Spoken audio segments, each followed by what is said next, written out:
What if I told you that the most revealing lap of the entire 2026 preseason was not the fastest or the most eye-catching, but one that was not even designed to be fast? What's behind Oscar Piastri's devastating pace in Barcelona? Stay, because what you are going to discover will change your perception of what really matters in modern Formula One. While the others were riding in the private shakedown on January 26th to 27th, the Woking garage remained closed. No sign of the MCL40. No track activity. No technical leak. Just expectation. The rumors started immediately. Production problems? Delays in approval? An unexpected failure in the wind tunnel? Nothing was confirmed. But what few knew was that what seemed like a worrying absence was, in reality, a carefully planned strategy. Andrea Stella and Rob Marshall, two names who have earned quiet but firm respect within the technical environment of Formula One, had charted a different route. A route that challenged the classic model of maximum mileage equals better preparation. Instead of looking for laps from day one, McLaren focused on perfecting every detail of the car in the shadows. The MCL40 was assembled and extensively tested at AVL's Austrian facility, a center for advanced vehicle dynamics testing and simulation benches. There, before even touching the real asphalt, the car had already run virtually thousands of kilometers in laboratory conditions. Each system was validated. Each parameter was simulated. And it was not until everything matched the simulation predictions that Stella gave the green light to transport the car to Barcelona. The result was a late but surgically precise entry. When the car finally appeared on the track on Wednesday the 28th, it did not do so as a half-developed prototype, but as a fine-tuned, coherent, and extremely calculated machine. No other team, not even Ferrari with its validation at Fiorano, had bet so heavily on efficiency instead of volume. But this bet also carried a brutal risk. With no margin for error, each technical failure or setback on the track would have a multiplied weight. While Mercedes already added more than 500 laps at the end of the week, McLaren would barely complete 290. An abysmal difference in a context where every lap matters. And yet, in the midst of that extreme pressure, something happened. A spark that would change the entire narrative of the preseason. Because what McLaren was about to reveal wasn't just a car. It was a declaration of principles. It was a signal to the rest of the grill: we are not late, we are prepared. And the person who would shape that statement would not be a veteran. It would be Oscar Piastri. From that point on, the focus would shift. There would no longer be talk of McLaren's delay.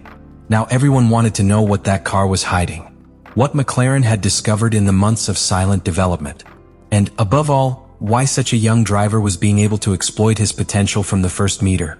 Because when others were still fine-tuning tools, McLaren was already competing. This was the first big twist of the season, and the championship hadn't even started. Thursday, January 29, 2026. At first glance, one more day of preseason at the Circuit de Barcelona, Catalunya. But for those who understand Formula One in its rawest essence, that day marked a turning point that would go unnoticed by the general public. It was the day when Oscar Piastri not only validated McLaren's risky strategy, but also revealed the most efficient capacity for adaptation, technical processing, and execution seen in a long time. And he did it without even looking for it. From early in the morning, the atmosphere in the Woking box was tense but focused. Piastri got on the MCL40 for the first time, a completely new machine without references on the track, without previous sensations. Unlike his teammate Norris, who had lapped the previous day in more favorable conditions and accumulated more laps, the Australian faced an adverse scenario. Colder track, persistent side wind, C3 compound used, higher fuel load, and no slipstream. A scenario that normally invites caution, data collection, not attack. But what happened next defied all models. In just 48 laps, before a fuel system failure forced the car to stop and dismantle the car completely, Piastri delivered a lap of 1 minute and 18.419 seconds. The weather itself didn't seem outrageous. It was the fourth best of the day. But for the engineers watching the telemetry in real time, the alarm was not because of the final number, but because of how it had been achieved. Compared to Norris' best time, 1 minute and 18.725 seconds, achieved the previous day in clearly more favorable conditions, Piastri's lap was 0.3 faster. No qualifying simulation, no aggressive engine mode, no new tires, no slipstream. In the internal technical analysis, that difference under those conditions was equivalent to almost a full second in projected pace. For those who know the language of simulation and performance engineering, that's not just a good return. It's a knock on the table.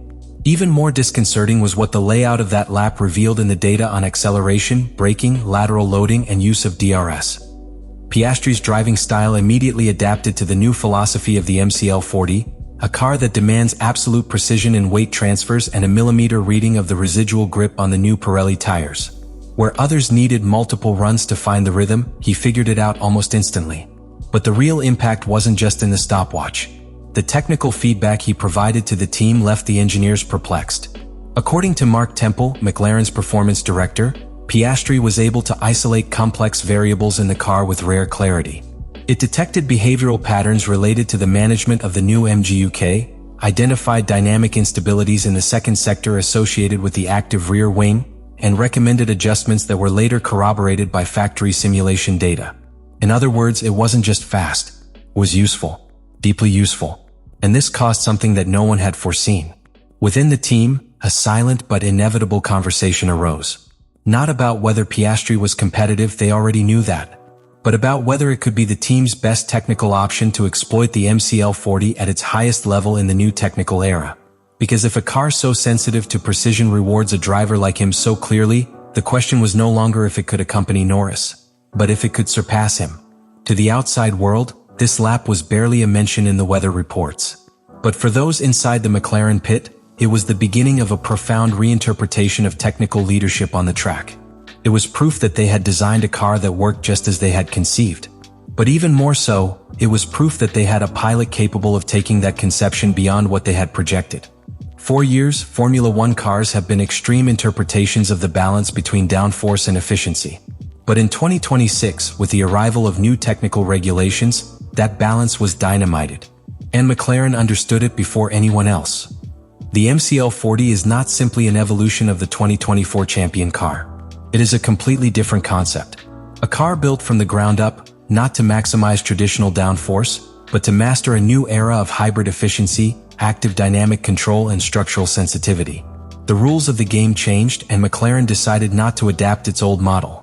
It decided to reinvent it. For starters, the new 2026 rules eliminated ground effect tunnels entirely.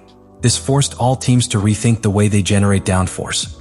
It is no longer about crushing the car against the ground with tunnels that suck air, but rather doing everything on the surface.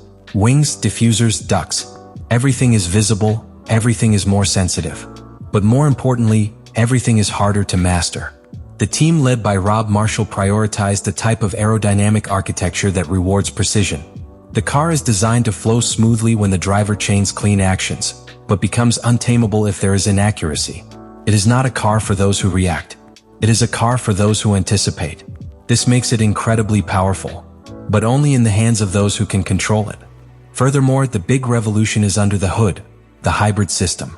With the removal of the MGU-H, all teams were forced to redesign the energy architecture. The MGU-K now delivers 3 times more power than before, in a 50-50 ratio with the combustion engine. This means that the acceleration and braking phases are more related to energy recovery than pure traction. The pilot must manage each phase as if it were a continuous calculation. It's not just about braking or accelerating. It's about deciding when to regenerate and how to release power without causing loss of traction. The MCL40 is not easy to understand. It is also not easy to adjust. Its performance depends almost entirely on how the integration between chassis, engine, and active aerodynamics is managed. Because yes, for the first time since the failed experiment of the 70s, the ailerons now move actively during turns, allowing for low straight load and high corner load modes. But this system is not automatic. Requires prior configuration and pilot adaptability to respond to conditions in real time. And Oscar Piastri, without making it obvious, has become the first name of this new generation of performers. Not only because he was faster than his teammate in adverse conditions.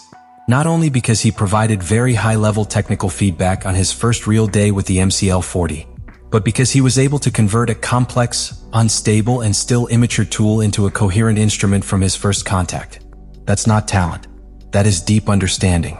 Let me know in the comments what you think about all this.